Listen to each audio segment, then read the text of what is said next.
بسم اللہ الرحمن الرحیم۔ ناظرین، غزوہ حنین سن 8 ہجری میں فتح مکہ کے بعد پیش آیا، جب اللہ تعالیٰ نے اپنے نبی صلی اللہ علیہ وسلم کے ہاتھوں پر مکہ فتح فرما دیا تو سبھی قبیلوں نے اطاعت قبول کر لی، مگر قبیلہ بنو حوازن اور بنو ثقیف نے اطاعت قبول کرنے سے انکار کر دیا۔ یہ دونوں قبیلے بہت سرکش اور مغرور تھے۔ اپنے غرور میں وہ کہنے لگے، خدا کی قسم، محمد کو اب تک ایسے لوگوں سے سابقہ پڑا ہے جو جنگوں سے اچھی طرح واقف ہی نہیں تھے۔ اب انہوں نے جنگ کی تیاری شروع کر دی۔ انہوں نے بنو حوازن کے ایک رئیس مالک بن اوف کو اپنا سردار بنا لیا۔ جب مالک بن اوف کو سب نے متفقہ طور پر تمام قبیلوں کا سردار بنا لیا تو ہر طرف سے مختلف قبیلے بڑی تعداد میں آ کر لشکر میں شامل ہونے لگے۔ آخر مالک بن اوف نے اپنا یہ لشکر لے کر اوتاس کے مقام پر جا کر پڑاؤ ڈالا۔ ناظرین، وادی اوتاس وادی حنین کے قریب ہی بنو حوازن کی ایک وادی تھی۔ اس مارکے میں بنو ثقیف اور بنو حوازن کی تمام شاخیں شریک تھیں، سوائے کعب اور کلاب کے۔ مشرکوں کے اس لشکر کے ساتھ عرب کا مشہور شاعر اور جنگجو درید بن السمہ بھی موجود تھا، جس کی عمر اس وقت 100 برس سے بھی زیادہ تھی۔ درید جنگوں کا بہت ماہر سمجھا جاتا تھا اور اس کی بہادری کے قصے پورے عرب میں مشہور تھے۔ بنو حوازن اس کو مشیر کی حیثیت سے اپنے ساتھ لائے تھے۔ درید کو جب میدان جنگ میں لایا گیا تو اس نے پوچھا، یہ کون سا مقام ہے؟ لوگوں نے کہا، اوتاس۔ وہ بولا، ہاں، یہ مقام جنگ کے لیے موزوں ہے۔ اس کی زمین نہ بہت سخت ہے اور نہ اس قدر نرم کہ پاؤں دھنس جائیں۔ پھر اس نے پوچھا کہ یہ بچوں کے رونے کی آوازیں کیسی آ رہی ہیں؟ لوگوں نے کہا کہ بچے اور عورتیں ساتھ لائے گئے ہیں تاکہ کوئی شخص پاؤں پیچھے نہ ہٹائے۔ وہ بولا کہ جب پاؤں اکھڑ جاتے ہیں تو کوئی چیز روک نہیں سکتی۔ میدان جنگ میں صرف تلوار کام آتی ہے۔ بدقسمتی سے اگر شکست ہوئی تو عورتوں اور بچوں کی وجہ سے اور بھی ذلت اٹھانی پڑے گی، لہٰذا عورتوں اور بچوں کو واپس اپنے علاقوں میں بھیج دو۔ لیکن مالک بن اوف نے، جو کہ مشرکوں کی فوج کا کمانڈر تھا، یہ مشورہ مسترد کر دیا اور کہا کہ خدا کی قسم، میں ایسا ہرگز نہیں کر سکتا۔ اے درید، تم بوڑھے ہو چکے ہو اور تمہاری عقل بھی بوڑھی ہو چکی ہے۔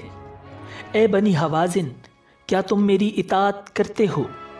انہوں نے کہا، ہاں۔ اس پر درید نے کہا کہ ایک ایسی جنگ ہے جس میں نہ میں صحیح طور پر شریک ہوں نہ ہی اس سے بالکل الگ ہوں۔